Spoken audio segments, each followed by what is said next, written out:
O que é realmente esse tal de Bitcoin que todo mundo fala, que se valorizou mais de 1000% em apenas um ano e que é cheio de entusiastas e de detratores? Hoje eu vou falar tudo o que você precisa saber sobre o Bitcoin. Então eu vou falar o que ele realmente é, de forma que você entenda, como ele funciona, quais são as características dele, se ele é seguro e se ele é possível de ser hackeado. Então, se você quiser saber de tudo isso, fica comigo até o final.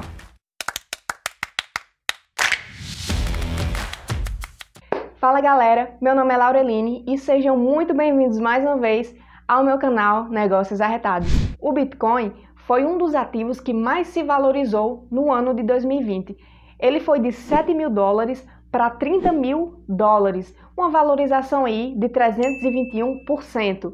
Não é nada mal, né? Mas se você pegar a baixa dele que aconteceu no início da pandemia, em março de 2020, que ele chegou a bater 4.600 dólares, e comparar com a máxima dele nesse ano de 2021, que aconteceu recentemente em abril, em que ele chegou a bater 63 mil dólares, você tem uma valorização de mais de 1.200% em um período de um ano. Nessas últimas semanas ele deu uma bela caída, mas nos últimos dias ele está menos instável. Mas e aí, qual será o futuro do Bitcoin? Para responder isso, a gente precisa entender o que é que está por trás de tudo isso, o que realmente é o Bitcoin e qual que é a proposta dele. E Bitcoin, basicamente, é uma forma de dinheiro, assim como o dólar ou como o real, tendo a diferença de ser puramente digital. Então, eu não consigo pegar no Bitcoin, assim como eu consigo pegar numa nota de R$2 ou numa moeda de R$1. E, além disso, o Bitcoin tem a diferença de não poder ser emitido por nenhum governo. E com essa simples definição, a gente já consegue tirar alguns pontos importantes. Vamos quebrar ela em duas? Primeiro, em relação ao fato dele ser digital, e segundo, em relação ao fato dele não poder ser emitido por nenhum governo, para ficar melhor de a gente entender. Vamos falar primeiro sobre o fato dele ser digital. Como você não consegue realmente pegar um Bitcoin, pode ser mais difícil dele ser entendido. Vamos pegar um exemplo mais recente para a gente fazer uma analogia. Antes da internet, caso você quisesse mandar uma mensagem para uma pessoa que estivesse lá do outro lado da Terra, como era que você faria? Você tinha que mandar ela em forma física, ou seja, através de uma carta. Então você tinha que enviar uma carta através dos correios, através de um terceiro, para você conseguir se comunicar com essa outra pessoa. Nada mais antiquado, né? E isso poderia demorar dias para acontecer. Então hoje, depois que surgiu a internet e com ela também surgiu o e-mail, as redes sociais, o WhatsApp, você consegue se comunicar com a pessoa instantaneamente, a qualquer hora, independentemente do local que ela esteja. Repara o quanto isso foi revolucionário. Hoje em dia é super normal e inclusive a gente não consegue nem se ver sem o uso das redes sociais. Mas não necessariamente foi assim desde o início, até porque era uma novidade. Então o que o e-mail fez com as informações, com as mensagens, o Bitcoin tem total capacidade de fazer com o dinheiro. Porque não precisa de um intermediário para ocorrer as transações, não precisa de permissão de nenhum terceiro para fazer as transações do Bitcoin. Então, se eu quiser mandar meus Bitcoins para uma pessoa que esteja lá do outro lado da Terra, eu posso fazer isso. A transação só depende de mim e da outra pessoa que esteja do outro lado. E uma vez que ela é feita, ela não pode ser desfeita. E além disso, é uma maneira rápida de você transferir recursos para outras pessoas que estejam fora do país, principalmente se for grandes quantias. Porque hoje, caso você queira transferir algum dinheiro do seu banco aqui no Brasil para qualquer outro lugar que esteja fora do Brasil, e principalmente se for uma quantia muito grande, esse processo pode levar dias para acontecer. Então, nesse sentido, o Bitcoin devolve certa autonomia para as pessoas, porque eu consigo enviar meus Bitcoins para qualquer outra pessoa, em qualquer lugar, independentemente da quantia enviada. Vamos falar agora do outro ponto e depois eu vou tirar algumas dúvidas que eu acho que vocês vão ter. Então, segura aí, não me abandona não. Galera, e antes de ir para o próximo vídeo, caso você queira se aprofundar mais no assunto do Bitcoin, eu super sugiro esse livro aqui, que é Bitcoin, a moeda da era digital, do Fernando Urrich, que é muito bom, um livro super didático e dá para você entender bastante sobre o Bitcoin. Eu vou deixar aqui na descrição o meu link de afiliado desse livro, caso você queira adquirir ele. E caso você adquira através do meu link, para você não vai mudar nada, mas para mim vai ajudar bastante. Sobre o fato dele não poder ser emitido pelo governo, a gente precisa entender primeiro qual o problema que existe em o governo ser o detentor do poder monetário. Quando você tem uma autoridade responsável pela emissão de papel moeda, ela pode emitir mais dinheiro quando ela bem entender que seja necessário. Mas existe um grande problema nisso. O problema é que quando você aumenta a oferta monetária, ela pode gerar o que a gente conhece como inflação. Ou seja, com mais dinheiro disponível para o povo usar, sem um aumento adequado da oferta de produtos e de serviços, eu vou ter mais dinheiro para a mesma quantidade de itens. Então, consequentemente, o preço desses itens vai se elevar. E isso é o que a gente chama de inflação. E é realmente o que está acontecendo com o Brasil, principalmente depois do início da pandemia em 2020. Então, em outras palavras, o real se desvaloriza toda vez que o governo decide aumentar a oferta monetária, toda vez que ele decide criar mais dinheiro. Tá, Laureline, beleza, mas o que é que isso tem a ver com Bitcoin? Tem tudo a ver, eu vou te explicar. O Bitcoin ele não é controlado por uma autoridade central, ele é descentralizado.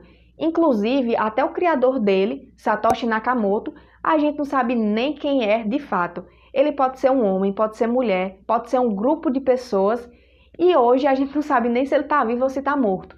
Então, realmente não tem nenhuma pessoa que controle o Bitcoin de fato. Além disso, a quantidade de Bitcoins disponíveis tem um limite. Não poderão existir mais de 21 milhões de unidades de Bitcoin. Então, não tem essa de gerar mais Bitcoins quando bem entender, como é feito com o dinheiro controlado pelo governo.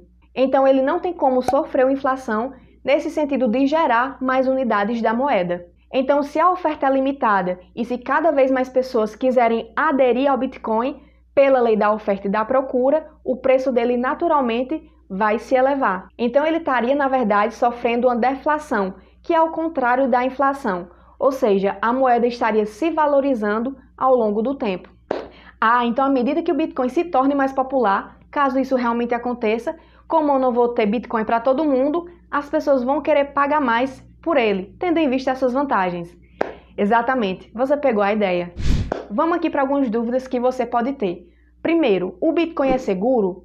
Sim, o Bitcoin é seguro. Ninguém pode acessar os seus Bitcoins caso eles estejam armazenados da forma correta. Então, ninguém pode acessar eles sem a senha da sua carteira, nem mesmo em caso de confisco, como aconteceu aqui no Brasil, lá em 1990, com o então presidente Fernando Collor. Então, nem que o governo queira pegar o seu dinheiro, ele não vai conseguir, já que ele não tem a sua senha.